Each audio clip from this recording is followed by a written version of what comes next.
স্বাগত গ্লোবাল টাইমে। বিশ্বের নানা প্রান্তের খবর নিয়ে আপনাদের সাথে আছি আমি সোহাগ বক্স। শুরুতেই জানিয়ে দিব শিরোনামগুলো।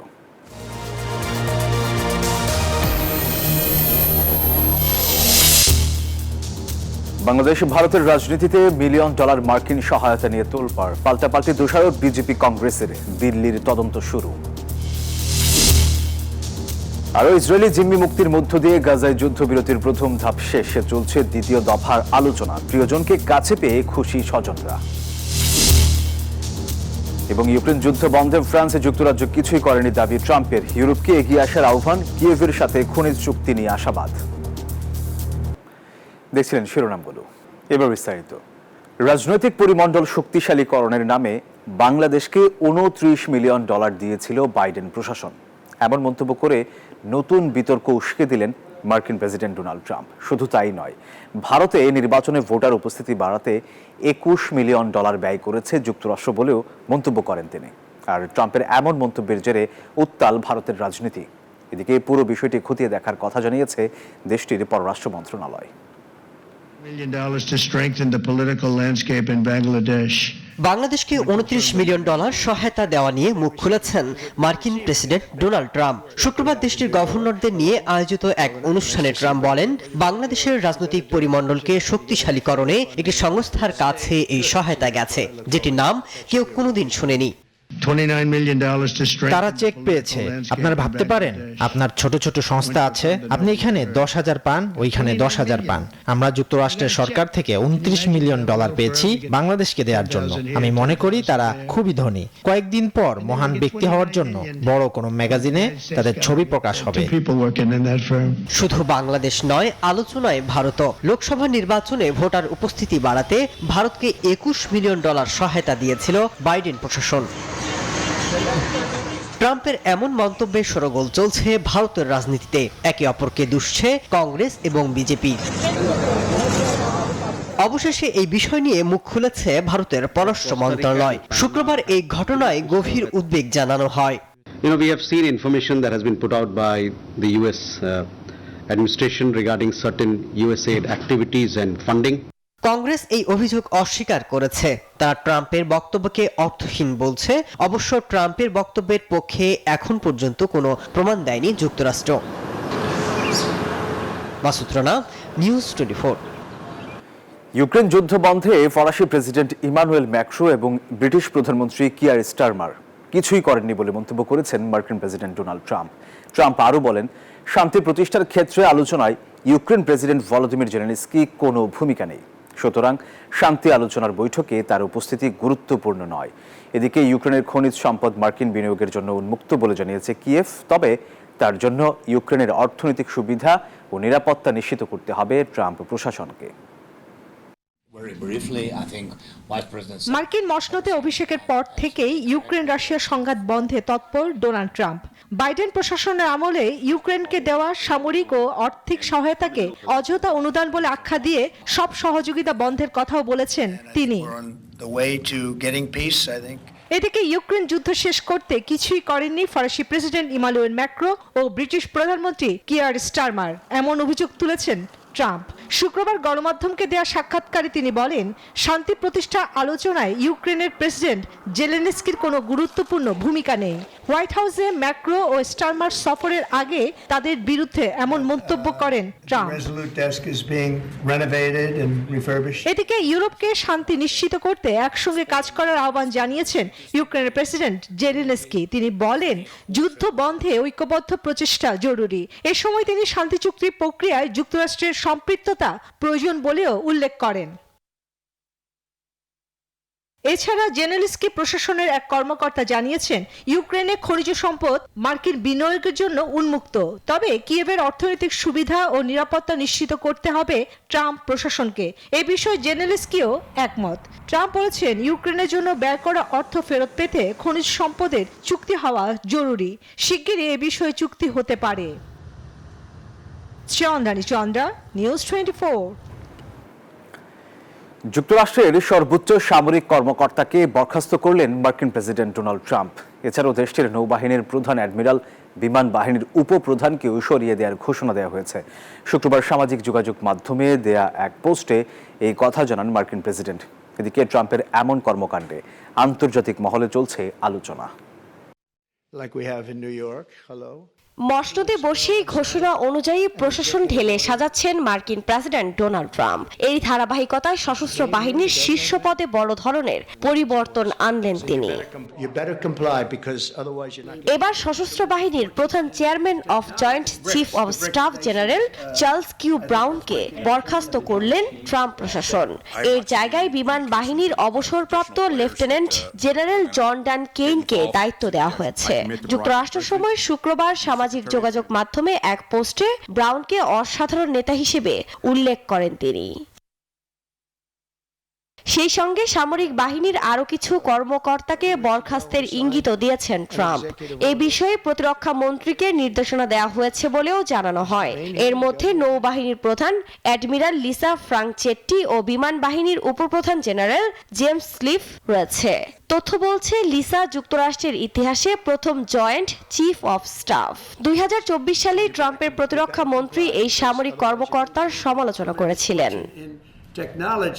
এদিকে ট্রাম্পের এমন কর্মকাণ্ডে আন্তর্জাতিক মহলে চলছে আলোচনা। একে নজিরবিহীনও বলছেন কেউ কেউ। Is Maine here, the governor of Maine? Afrin Mou, news 24। New York. Hello. ব্রাজিলে বিশ্ববিদ্যালয় শিক্ষার্থীদের বহনকারী একটি বাসের সঙ্গে ট্রাকের সংঘর্ষে 12 জন শিক্ষার্থী নিহত হয়েছেন। এতে আহত হয়েছেন আরও 19 জন। ঘটনাস্থল থেকে পালানোর চেষ্টা করার সময় ট্রাক চালককে গ্রেপ্তার করা হয়েছে জানিয়েছে কর্তৃপক্ষ। দেশটির সাও পাওলো রাজ্যের দক্ষিণ পূর্বাঞ্চলীয় শহর রিবেইরাও প্রেতুতে বৃহস্পতিবার 20 ফেব্রুয়ারি এই ঘটনা ঘটে। বাসটিতে ফ্রাঙ্কা বিশ্ববিদ্যালয়ের শিক্ষার্থীরা ছিল। এটি ইউনিফ্রান নামেও পরিচিত। বিশ্ববিদ্যালয়ের ক্রীড়া সংস্থা ইনস্টাগ্রামে একটি বিবৃতি প্রকাশ করেছে, যেখানে ভুক্তভোগীদের বন্ধু ও পরিবারের প্রতি সংহতি প্রকাশ করা হয়েছে। রাজ্যের দমকল বাহিনী সামাজিক মাধ্যমে জানিয়েছে, বাস দুর্ঘটনায় 31 জনকে উদ্ধার করা হয়েছে। ব্রাজিলে প্রায় দুর্ঘটনা ঘটে থাকে। 2024 সালে দেশটিতে সড়ক দুর্ঘটনায় 10,000 মানুষের মৃত্যু হয়।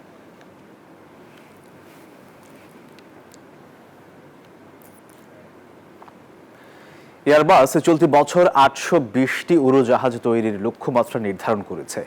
আয় পুনরুদ্ধারে এয়ারবাস এবছর ডেলিভারি 7% বাড়ানোর পরিকল্পনা নিয়েছে। ইউরোপীয় কোম্পানিটি গত বছর 766টি উড়োজাহাজ তৈরি করেছিল, কিন্তু সাপ্লাই চেইনের সমস্যার কারণে আয় 8% কমে 540 ইউরোয় নেমে আসে। কোম্পানিটির সিইও গিলোম ফাউরি 2025 সালকে একটি পরীক্ষামূলক বছর হিসেবে আখ্যা দিয়েছেন। তবে তিনি বলছেন, কার্যাদেশ গ্রহণ বৃদ্ধি প্রমাণ করে তাদের পণ্য ও পরিষেবার চাহিদা বাড়ছে।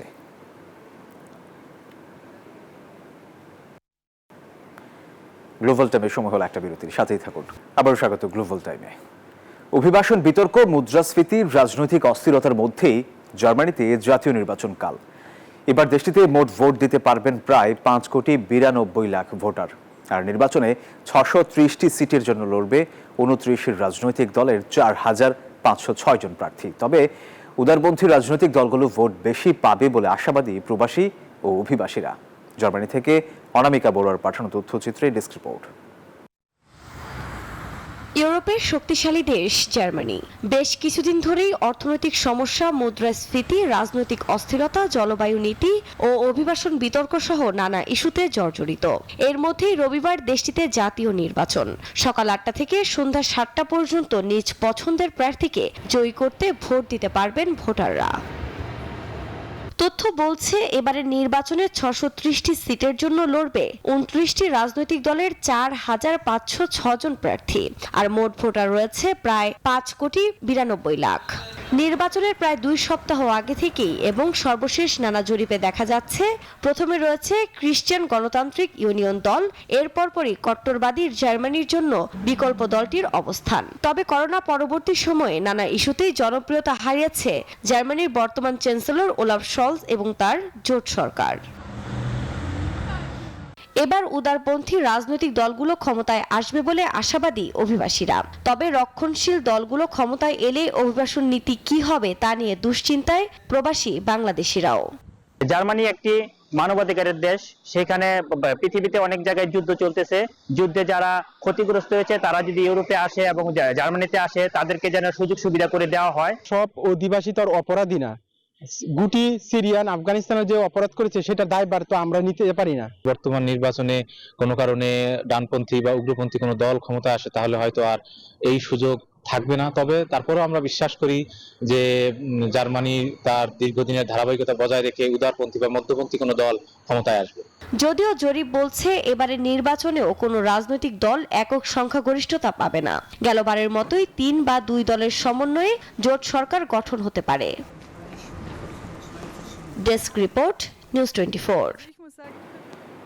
যুদ্ধের ক্ষত বয়ে বেড়ানো সিরিয়ার প্রাচীন শহর পালমিরায় স্থানীয় পর্যটকদের ধীরে ধীরে ফিরে আসার ইঙ্গিত মিলছে।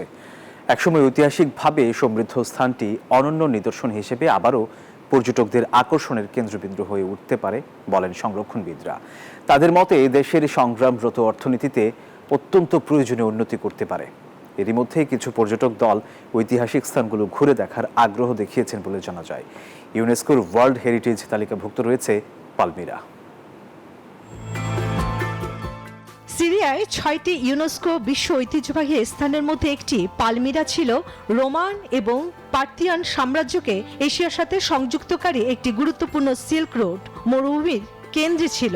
এটি 2000 বছরের পুরনো রোমান যুগের ধ্বংসাবশেষের জন্য বিখ্যাত। প্রাচীন শহর পালমিরার মতো এক সময়ের সমৃদ্ধ ল্যান্ডমার্কগুলি বছরের পর বছর ধরে সংঘাতের কারণে এখনো ক্ষত বিক্ষত। যুদ্ধ শুরুর আগে প্রতি বছর প্রায় 1.5 লাখ পর্যটক ভ্রমণ করতেন এই প্রাচীন নগরী। স্থানীয় প্রশাসন ও সংরক্ষণ সংস্থাগুলো যৌথভাবে ক্ষয়ক্ষতির হিসাব করে পুনর্নির্মাণের পরিকল্পনা করছে। যুদ্ধের সময় ঐতিহাসিক উপাসনালয় ও প্রত্নতাত্ত্বিক নিদর্শন ধ্বংসের পাশাপাশি লুট করা হয় বহু মূল্যবান সামগ্রী। মাটির নিচে সমাধিগুলোতে রয়েছে ধ্বংসযজ্ঞের স্পষ্ট চিহ্ন।